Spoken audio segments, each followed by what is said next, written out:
Hello everyone, আশা করি আপনারা সবাই ভালো আছেন। ইনশাল্লাহ আমিও আপনাদের দোয়ায় ভালো আছি। আবারও চলে আসলাম একটা নিউ মিনি ব্লগ নিয়ে আপনাদের মাঝে। আজকে দেখি আমার খানার ডিব্বার মাধ্যমে পানি নাই, তার জন্য অফিসে চলে যাইতেছি পানি আনার জন্য।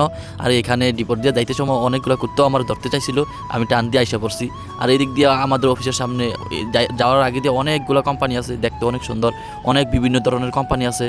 আর এখন আমাদের কোম্পানিও সামনে, আর একটু গেলেই সামনে দেখা যায়, ওই যে দেখা যাইতেছে। এখন অফিস থেকে পানি নিয়ে সোজা আবার চলে যাব রুমে।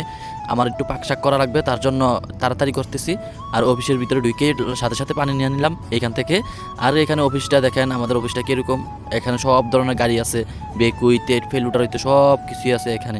এখন আমি অফিস থেকে বাইর হয়ে যাইতে হইব, কারণ অফিসে বস আছে, তার জন্য আবার দেখলে সমস্যা আছে। কারণ মানে ছুটির সময় যে কোনো লোকই অ্যালাউ নাই অফিসের ভিতরে, তার জন্য আমিও চলে আসলাম তাড়াতাড়ি। আর যদি ব্লগটা ভালো লাগে সবাই লাইক কমেন্ট সাবস্ক্রাইব করে রাখবেন, আমি সবসময় কন্টিনিউ ভিডিও দিয়ে যাবো ইনশাল্লাহ।